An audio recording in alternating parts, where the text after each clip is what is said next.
Hello, this is Warpath 1985 speaking, and today's special, I should be discussing the first of the 12 Days of War, my version of the 12 Days of Christmas. It is a special event us we're doing for the next, technically 11 days, since it's the first day, A12. Or technically first day, because it goes 1 to 3, etc. For the 12 Days of War, there shall be 12 different things from G.I. Joe, since it's G.I. Joe themed, I guess, event per se.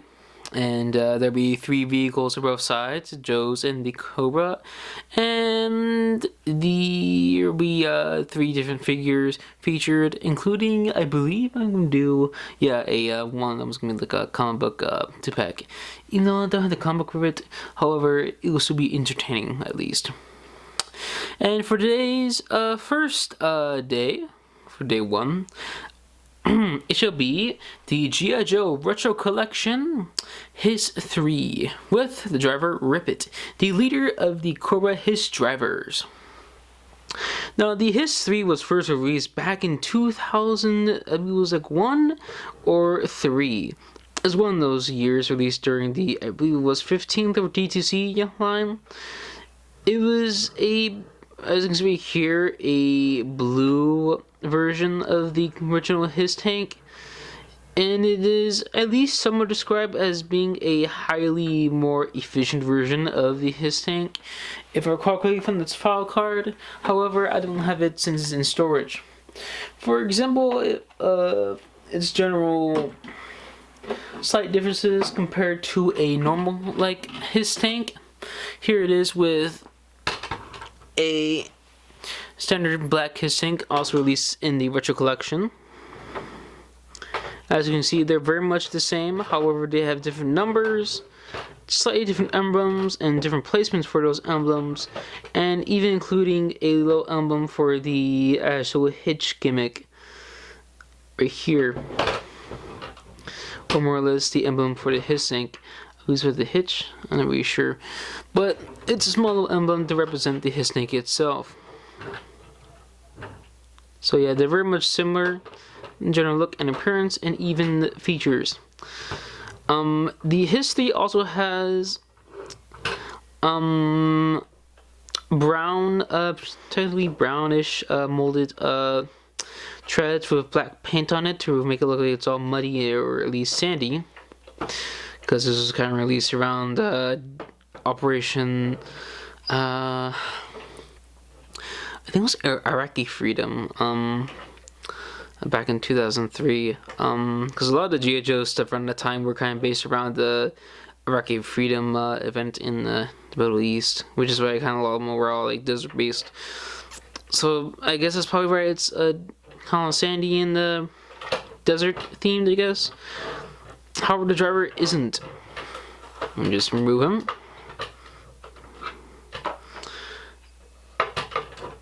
And I'll talk about the driver, since it's your standard Hisstank. There's nothing really that special, since it has your standard rotational turret. However, it is slightly delayed since it has some slight mold integration, I can see right here on the side.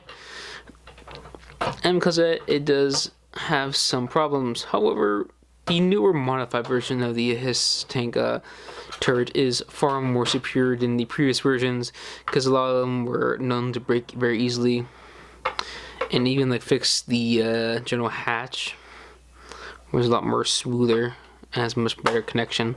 Even like I might think about the Megatron version with that little tab here, but yeah.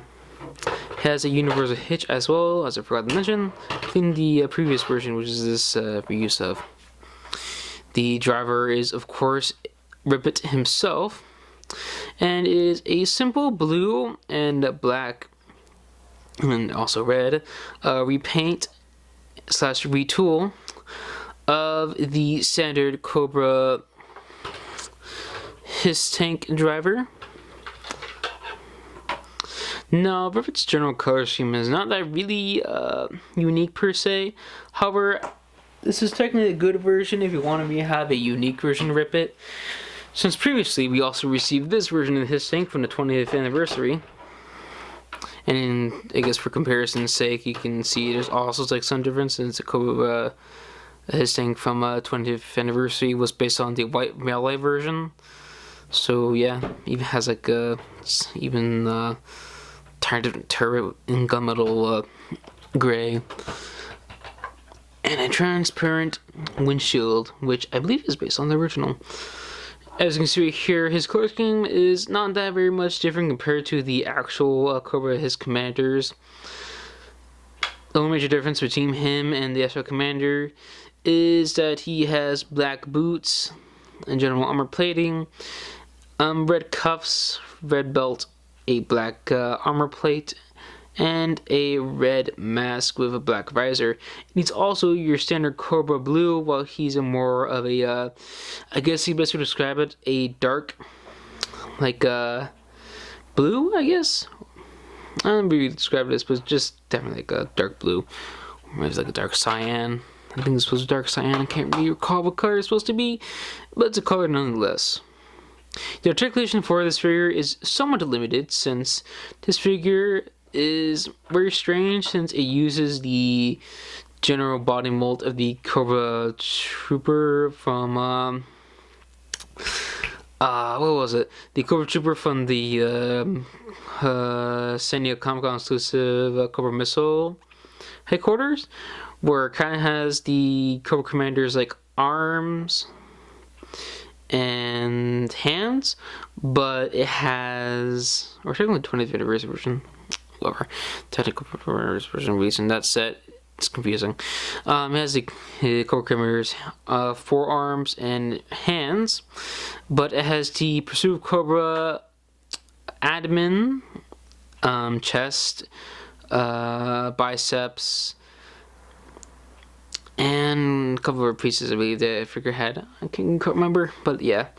The only major difference between that one and general the version released with the first collection of Hisstank is that it has a unique brand new chest plate, brand new legs, but it doesn't have the brand new articulation that was released technically later in line, or was introduced, and brand new head, which is strange. And because of that, he has some better articulation than previous versions, and some limited articulation compared to previous versions. Let's grab him out there again for general comparisons. So he has better like knee articulation, where it goes is slightly deeper, but the other versions have much better ankle articulation, because there's a lot more clearance on the ankles on the original instead on the original. Not original, but the modern version, where you can go ever so slightly forward, just slightly, while the other one can't really, because of molding. Actually, I don't think the first one can, actually. The 25th anniversary version. No, actually can't. I noticed that. And for other articulation points, it does have a ball joint, but it is limited due to the armor plating like straps here and here. It's a lot more easier to access, because for some reason the mold degradation hit this figure hard on Rip It, because on Rip It he doesn't have this, not Rip It, but the first version of the figure doesn't have this weird Doofenshmirtz neck.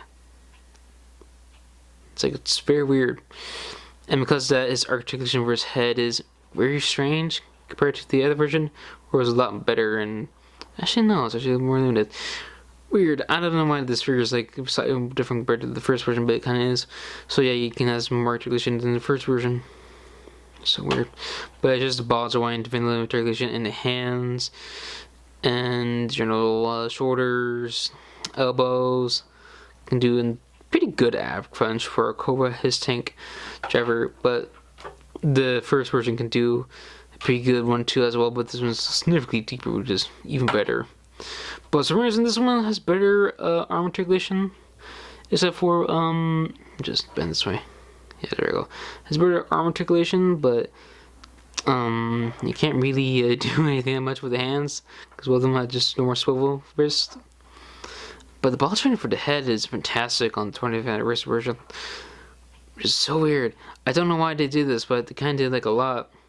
with certain Virtual Collection remolds as retools, especially with the retools as a release of that what was it, Lady J?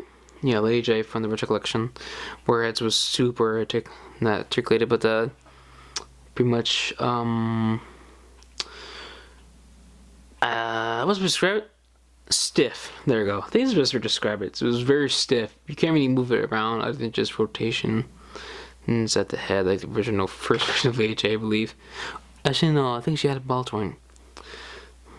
But yeah, the figure also came with a base plate. I forgot to mention that. It just says Cobra Trooper Rip It. Funny enough, the other Hisstank driver released in the Virtual Collection also said Cobra Trooper. What made more sense, he was all called His Driver Rip It instead.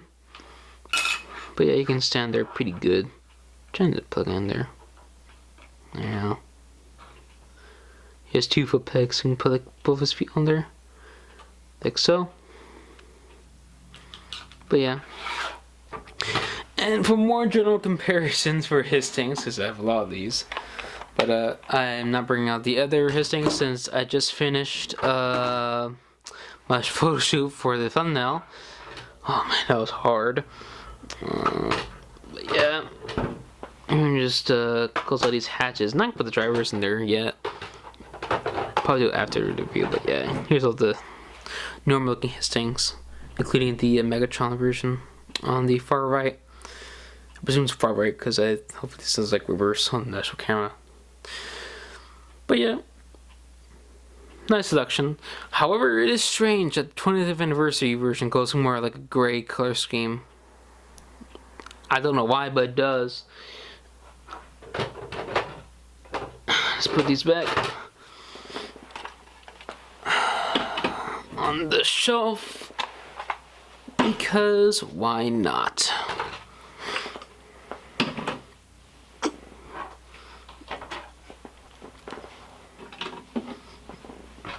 Okay then, that's all for I guess this first day, and just put them back in here like so. Now he's all about ready.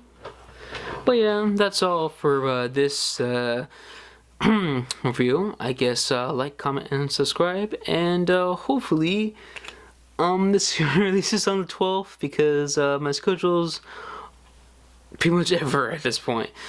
Hopefully it releases on the 12th. If it doesn't, sorry. If it does, fantastic. And I'll see you tomorrow. Hopefully, I'm not really sure. I don't really know when I'm gonna post this. But yeah, I'll see you for the second day of the 12 Days of War. Bye.